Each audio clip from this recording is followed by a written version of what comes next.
Hello, my beautiful dolls and princesses. Hola, mis princesas y muñecas lindas. Bienvenidos a mi canal. Welcome to my channel, Millennial Susie Homemaker. In today's video, we're going to be doing Read With Me story time.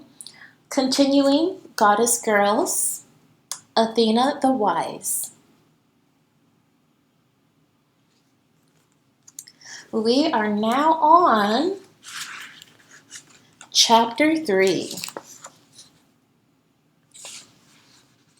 And for this one, I'm going to wear my glasses since I have to get contact lenses.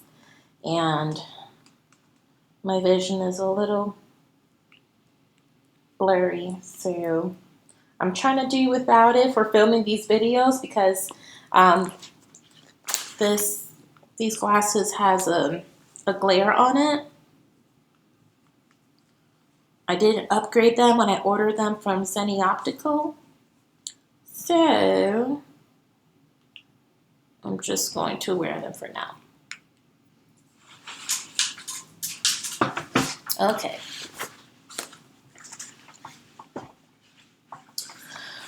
So, revengology. What have I gotten myself into now? What have I gotten myself into now? Athena wondered as she left Zeus's office.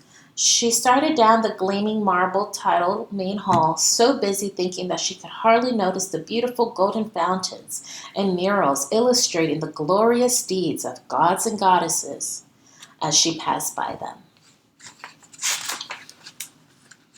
She and Hercules hadn't even spoken to each other, yet her dad expected them to become best buds? And Zeus had made it clear he'd be very disappointed if she didn't succeed at it. At what exactly? Some goddess girl of wisdom she was? She agreed to help Hercules without really knowing what Zeus expected her to do. Zeus said Hercules was hot-headed. Was she supposed to keep him out of trouble then, or maybe tutor him in his worst subjects? Oh, why hadn't she asked more questions when she had the chance? Veering left, she dodged past a god boy with curved horns and scaly tail and two goddesses girls with pink hair and large wings to stop at her locker. Number 183. Open for me, she chanted. Her locker door swung open and she grabbed the text scrolls for her next class from the neat stack inside. A lyre bell sounded just as her locker door swung shut again. Athena glanced up at the herald who stood on the balcony at the end of the hall. Class will begin in 2 minutes, he announced in a loud, important voice. Then he struck his lyre bell again with a little hammer. Ping, ping, ping. Athena waved at him. He was rather pompous and took pride in always keeping a straight face, so all the students had made a game of trying to startle him. It didn't work this time. Turning, she hurried off to revengology.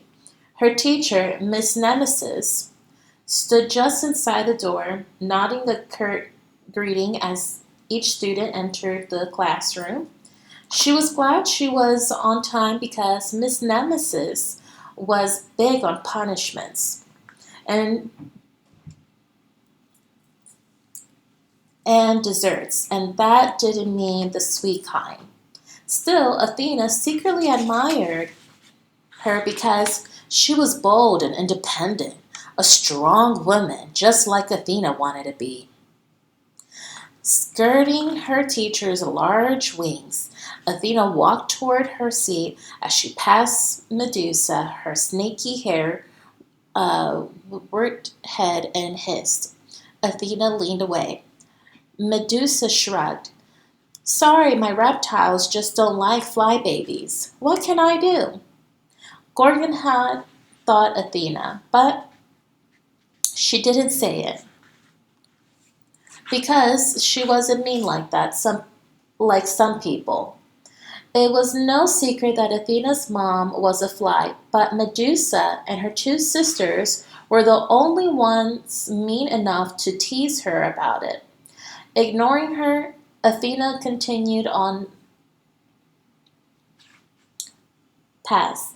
After taking her seat, she set her text scroll on top of her desk, then reached into her bag for a feather pen. Bam!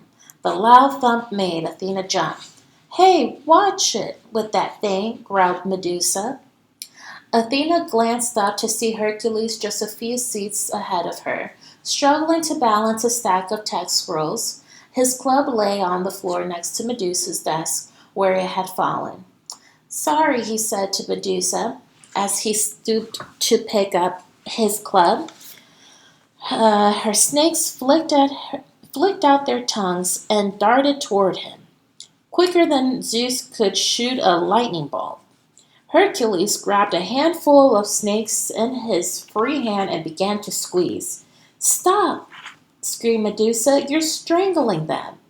From the front of the room, Miss Nemesis shot Hercules a stern look. Is there a problem? Sheepishly, Hercules let go of the snakes. They dropped, seeming dazed, but unharmed. Miss Nemesis pointed him toward an empty seat across the aisle from Athena. Sit, please. K. Ambling casually to the desk, he tossed his text scrolls on top of it, and then slung his club onto the floor beside his chair. Wham! As he sat, Medusa turned her head to glare at him. Athena leaned toward him. Don't look her in that eye, she whispered quickly. She turns mortals to stone. Hercules' hands flew up to shield his eyes. Thanks for the warning, he said, peeking at Athena between his fingers. No problem, she said. Maybe guiding Hercules wasn't going to be so difficult after all. He'd already acted on her first piece of advice. What luck that he was enrolled in one of her classes. Athena glanced toward the front of the room. Miss Nemesis was writing something on the board. Her back to the class, at the nape of her neck, a shiny gold clip in the shape of a sword held back her golden hair. Athena had often thought if Aphrodite had had a mother, she might have looked something like Miss Nemesis, only Miss Nemesis was a great deal of graver and more serious than Aphrodite, and grouchy and winged. Turning toward the class, Miss Nemesis pointed to the question she'd written on the board. What is vengeance? She read out loud. Lots of hands shot up in the air, including Athena's. Miss Nemesis called on Medusa. If someone does something monstrous or diabolic or just plain rotten to you. Medusa broke off, narrowing her eyes at Hercules, who ducked to avoid her gaze. Or your snakes, she added. Then you get to do something bad back to them. Okay, said Miss Nemesis. Can anyone expand or improve Medusa's answer? The mortals in class who had raised their hands earlier withdrew them at Medusa's eyes, as Medusa's eyes swept the room. Athena kept her hand in the air. Yes, said Miss Nemesis. The thing is, Athena said, vengeance is really revenge. And for revenge to be fair, there needs to be balance. She hesitated. Miss Nemesis nodded. Keep going. Well, said Athena, toying with her blue feather pen, it's the eye for an eye, tooth for a tooth idea. The punishment for a wrong should fit the deed. For example, if someone kicks you, you kick back. You could kick them back, but cutting off their leg could be going too far. Very good, said Miss Nemesis. Would anyone else like to comment? The rules change during time of war, offered Hercules. His lion cape was attracting lots of stares from fellow students, but he seemed blissfully unaware of it. Miss Nemesis lifted an eyebrow. How so? Hercules shrugged. In a war, soldiers kill at the direction of the rulers, not because they've personally been wrong. The same rules don't apply. Interesting point, said Miss Nemesis. Athena thought so too. His comment surprised her, since Zeus seemed so sure Hercules had more brawn than brains. She smiled at him, and he smiled back. Maybe becoming friends with him might actually turn out to be fun. Just before the lyre bell sounded at the end of class, Miss Nemesis said, "You will all read chapters 3 and 4 in your Revengology text scroll for Monday." Her eyes narrowed. Or else. No one ever wanted to find out what her or else's meant, so they always did her assignments. Hercules picked up his club and slung it up to rest on one shoulder.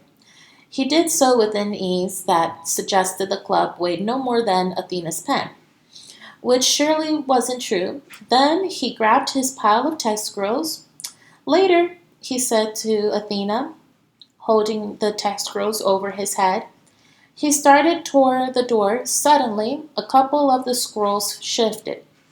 "Watch out," warned Athena. But it was too late. As his text scrolls scattered, Hercules made a valiant effort to grab them, but only managed to drop his club instead. It landed on his foot. "Ow, ow, ow," he yelled. Clasping his foot in both hands, he hopped up and down on one leg. Students gaped at him in surprise. "Serves him right,"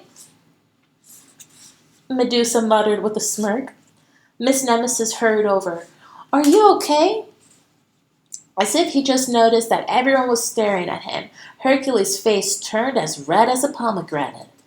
"I'm fine," he mumbled. "At least I will be when my foot stops throbbing." "You're sure?" asked Miss Nemesis. Hercules felt his foot carefully. "Nothing broken," he said, "except my pride." Several students chuckled, but seeing he was all right, they began to leave.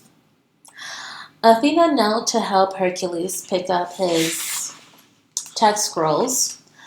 Pleased that he had a sense of humor about the mishap, "You might want to stow some of these in your locker," she suggested, "and maybe you don't need to carry around your club all the time, either." "Good idea about the scrolls," said Hercules, "but my club stays with me." They walked out of the room together. "You know," he told her, "that was kind of embarrassing back there. And on my first day of school."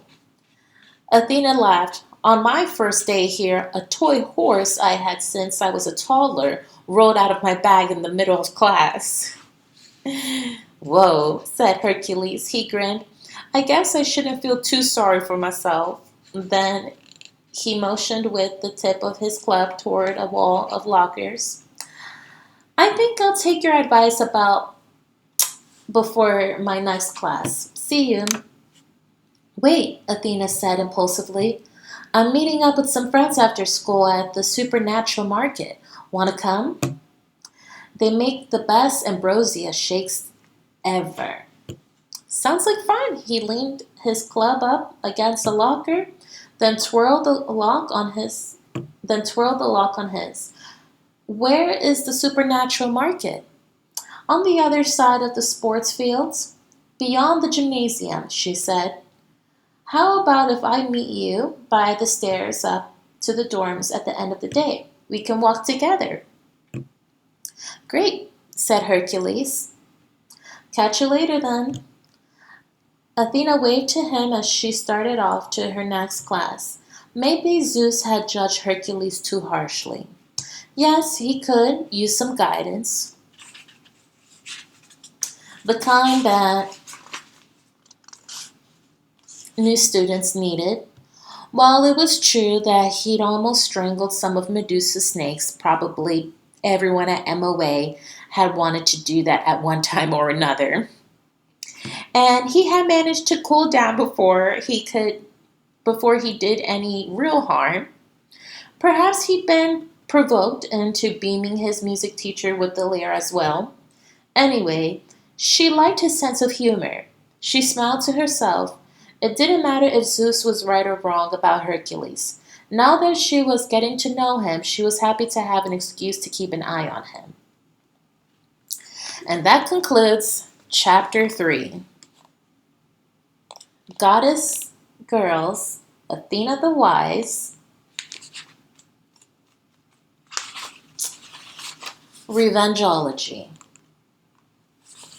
Make sure to click the notification bell so you ladies can join me on the next video I'll have of Chapter 4, A Mysterious Figure. Thank you so much for watching. Until next time, my beautiful dolls and princesses. Adios. Bye. Ciao.